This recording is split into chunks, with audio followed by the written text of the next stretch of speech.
Well, hello good people, here we are at Barcaldine, Queensland, where we've got the Westech Field Day. It's only on today and tomorrow, but if you're quick you can come down, whether you're a farmer, caravan or anybody just wants to have a look at the show, come on down. Anyway, for now I'm going to show you around and show you a few highlights.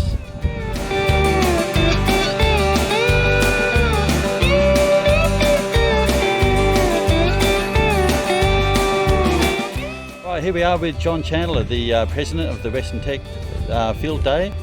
We're here, I'm representing the committee of the Barcaldine Westech Field Days, which is usually held every 3 years.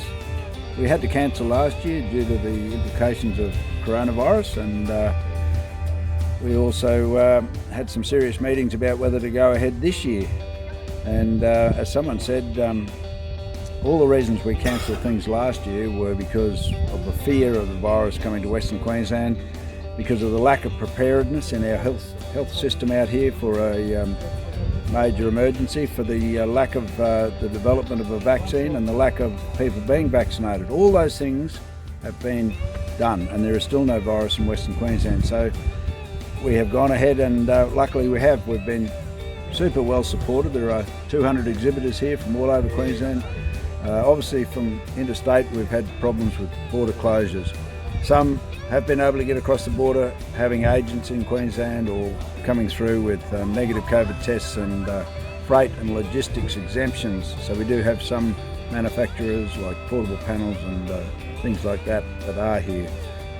People are desperate to get out and go to events like this, and we've seen today a great turnout of people from Western Queensland. Tomorrow is a public holiday in the towns Barcaldine, Aramac, Jericho, Isisford and Yarraka.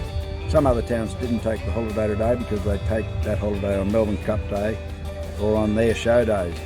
So the committee's really very happy that the exhibitors have come and the visitors are here, and with the combination of high cattle prices, high wool prices, high land prices, hopefully it all comes together and people buy the produce and the merchandise that's on display here today.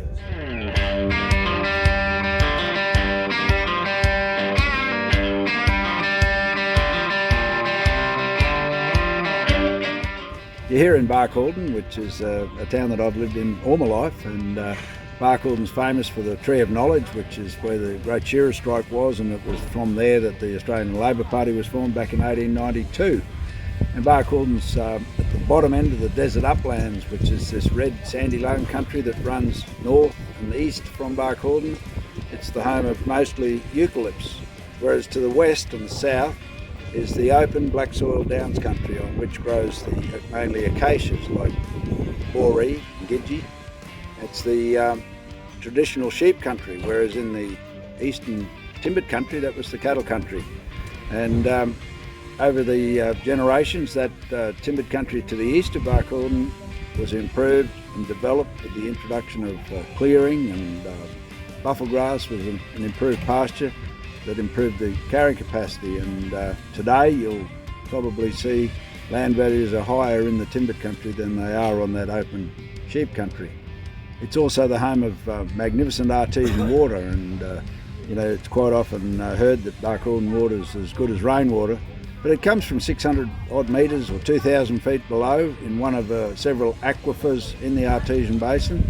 The Artesian Basin, which underlays the great the Lake Eyre catchment. So the Lake Eyre catchment, which is some 300 million acres, or in hectares if you talk in terms of hectares, but the Great Artesian Basin has these different aquifers with the source in the sandstone in the Great Dividing Range, and so that water flows up under its own pressure, and that's why it's called artesian water, artesian flowing bores.